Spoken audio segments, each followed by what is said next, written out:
Hey guys, and welcome to a new video. Today I want to talk about my plans for the 322 Trial of the Ancestors League.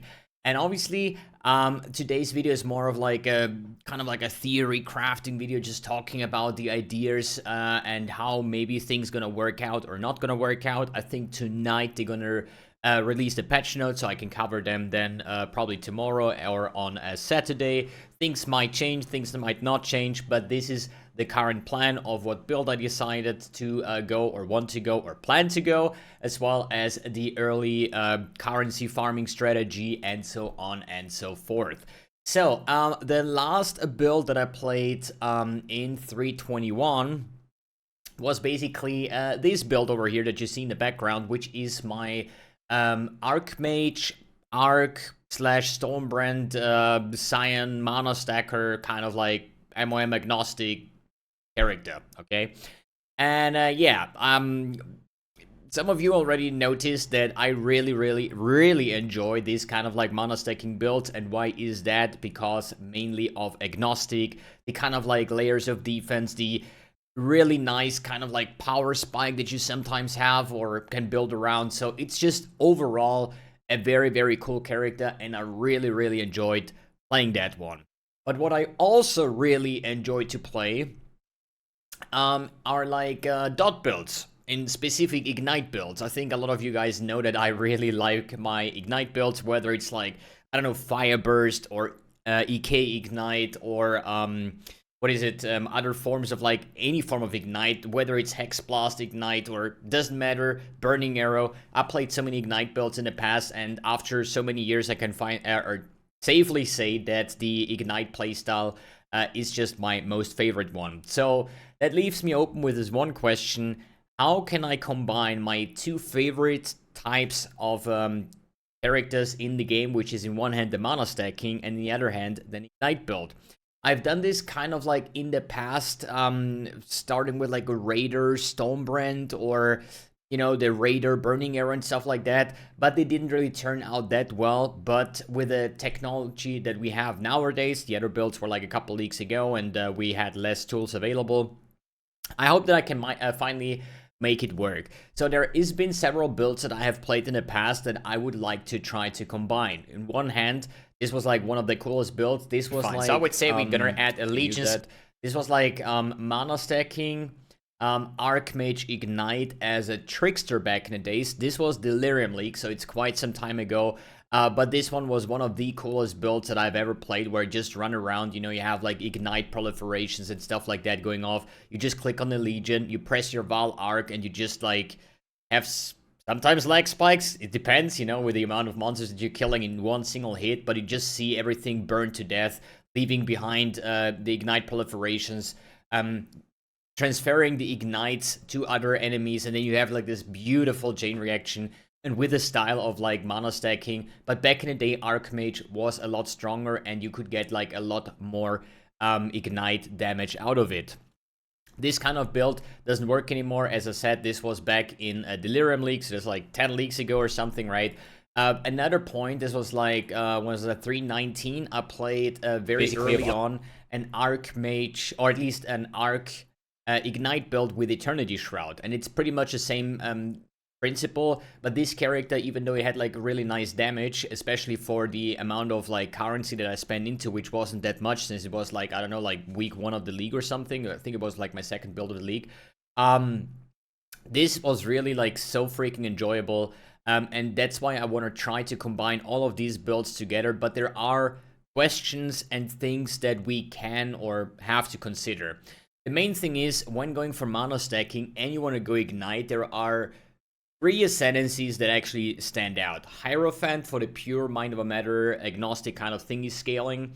Then you have Scion, which I played last league, which is, in my opinion, the best case, because it gets the additional mana, it gets the additional mind of a matter effect on top of like mana regen and stuff like that. But it also gains all the stuff from Pathfinder that I have over here, with like, I think like 100% buff uptime from my flask, and this is like an insane layer of defense. On top of that, we also have access to multiple skill locations, or at least like travel points here. So you can also go for Mage Bane and get all the spell suppression nodes. So this character having like over 100,000 EHP, you know, having spell suppression capped with the Mind of a Matter, with the Agnostic and all these kind of things was kind of like the cool things. For example, if I would do this as an Elementalist, starting on the top side, it is not easy to gain like spell suppression cap on an Elementalist, but this is something I can do on a Scion, for example. But this, the Elementalist, on the other hand, has this beautiful note over here, Shaper of Flames.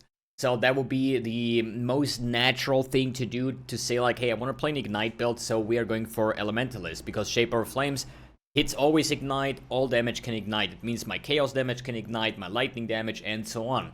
But there are ways to build around that, which would be, let me quickly put this one up. Because naturally only your fire damage can Ignite, only your cold damage can chill or freeze, and only your lightning damage can shock, right?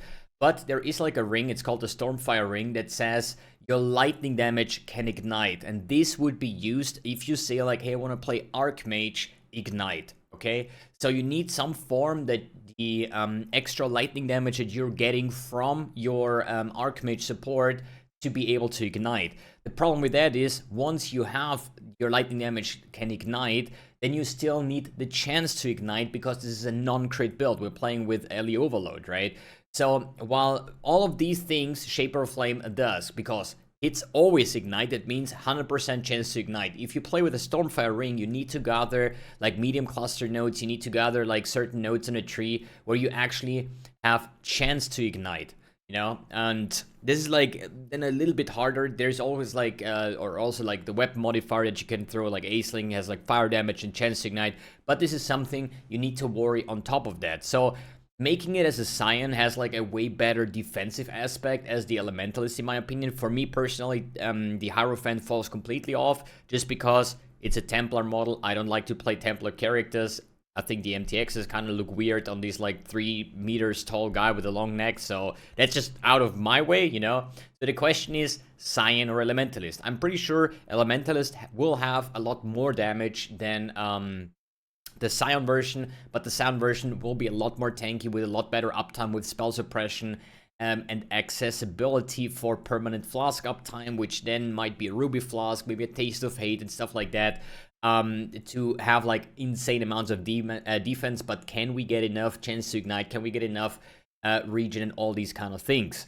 Then there is some more things that got announced in the past a couple of days. For example, one of the reasons why I think this is gonna be great is they are doing some form of Legions thingy. So we're gonna have, this is like the, we say, the Kirak missions or the map modifiers that you can pick, and Legion is one of them. So Legion is gonna be really good there. They also added the new Keystone, which is a bit weird in my opinion. It reads like, Legion encounters in your maps have no timer. Breaking out monsters and chests that are in stasis progressively causes a schism. Legion encounters in your maps begin once a schism has occurred. I don't know how this really affects, or it can be, I guess, like every monster you kill within the Legion is like 2%, and once it's like 100%, then it breaks out, you know? I think this is probably more for those kind of builds that have a hard time opening Legions within the time frame. But honestly, if your build is terrible at clearing out Legions, then it also is going to be bad at clearing Legions. So this Keystone doesn't really make any sense to me, because if your build sucks at doing Legions, then why would you play Legions, right?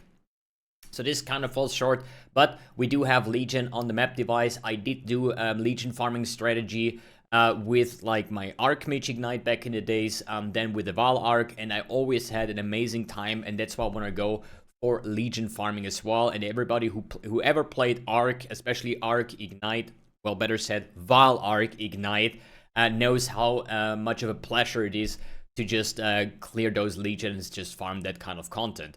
And we also have some more additions. In one hand, they said, or at least posted, you know, this like news that you always bring before a league.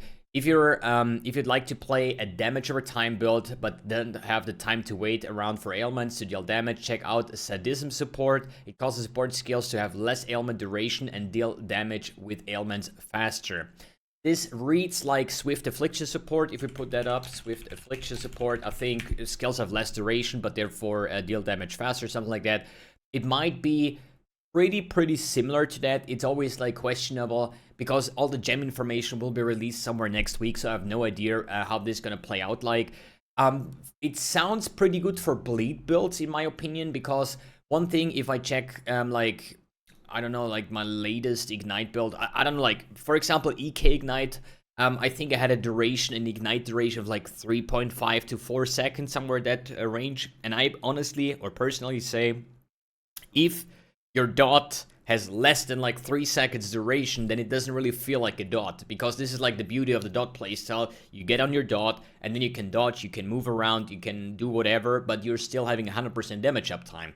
If your dots start to be like 2 seconds or something, even though they deal high DPS, then you just have to reapply the damage instances a lot faster, which is fine for poison because it's endless stacking, but Ignite doesn't stack endlessly, right? So you have one big Ignite on, as long as it's on, you're gonna have the damage output.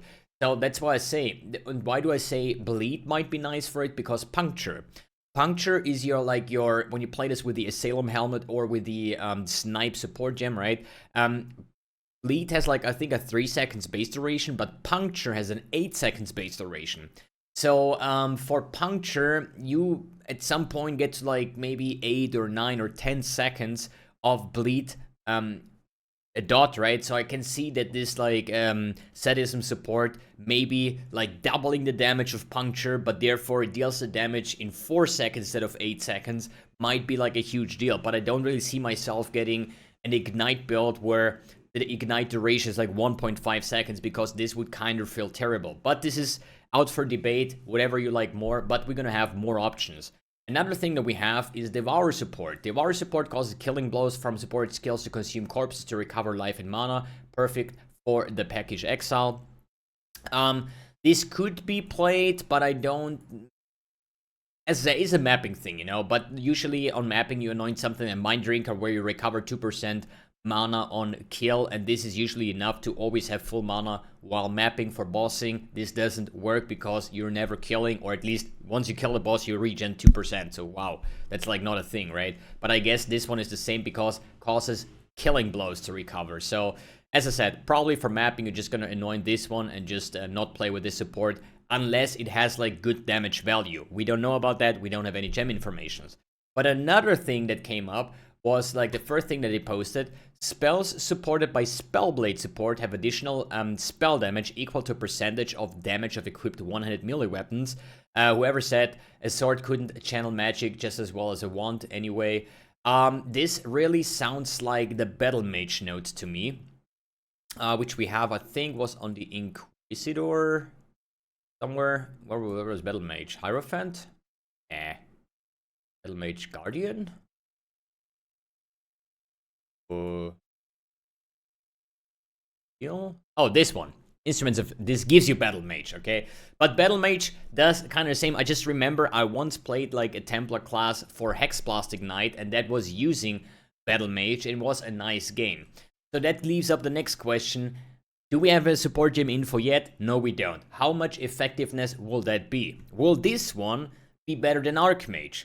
And if they're equal, then I would definitely go with the Spellblade support, because one problem that ARCHMAGE builds have, the more mana you spend for your cast, the more damage you get, right? But this also means the more mana you spend, the more recovery of mana you need, because otherwise you're like casting 1 or 2 arcs and then you're and that's it, you know, you don't have any mana, you can run around without damage uptime, and you have to wait for mana to come back. If you have like Spellblade support, and you have like a nice melee weapon with like a lot of lightning damage or whatnot, and this will have kind of the same damage in ARCHMAGE, and you completely bypass the downside of ARCHMAGE, and maybe then at the end of the day you can probably do this with like fire damage added spell damage, right? Instead of, for example, lightning damage that ARCHMAGE gives. That means you don't have to play Stormfire Ring, for example, right? So all these kind of things are things from the future. All I know is I really love the build that I played last league. Super tanky, super good damage. I really liked the Arc Ignite version and the ARCHMAGE Ignite version that I played a couple weeks ago. So my goal is to combine all of that, and since we get new tools to play around that, with, for example, like this, what is it, Sadism Support, for example, we're gonna see how it plays like. The only difference would be, I know Elementalist is a solid League starter, like, it's like a no-brainer. Elementalist is very, very strong. Sion is not. Why is that? Just because of ascendancy nodes. Usually every ascendancy gets a pretty big power spike when it comes to the leveling aspect. So for example, when you play EK Ignite, you don't really play EK Ignite from the start because you cannot ignite with it. But when you have like Shaper of Flames, you can turn every skill into an ignite skill, making it like very, very strong. The same with like Raider, with like Permanent Onslaught and I don't know, like Facing, or you have like Gladiator, you have Bleed Pops. Like every ascendancy, the first ascendancy node is usually very huge. And what does Sion get? Yes, nothing. Bunch of skill points and maybe a different starting area, but that's pretty much it until like the third lap or something like that, right? You cannot even pick different starting areas. So Sion is like a very bad League starter choice, but I'm willing to go that route if it turns out to be better in the end.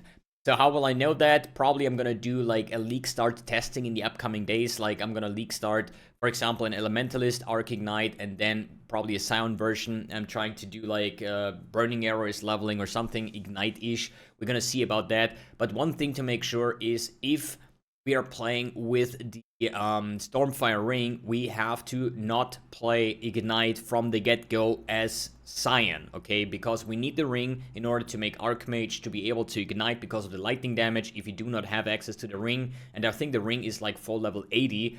That means until level 80, we're probably just gonna play a classic Stonebrand character, and I like Stonebrand for leveling anyway, so that's not really the biggest deal. But either way, we're gonna find out in the next upcoming days. Maybe patch notes will completely shut down this video and be like, oh, we have like some big mana buffs. We have like other buffs and nerfs. We're gonna see about that once we get like the final gem informations. How good are those?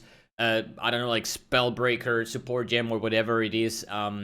Then we can make final decisions, and I'm gonna make an updated video on my final choice with some probably early leveling POBs and so on once the time has come. But today's video was just about talking about yeah, what my plan is, what the goal is, what I want to achieve, and then we basically go from there. Alright guys, thanks for tuning in, thanks for watching, and see you in the next video.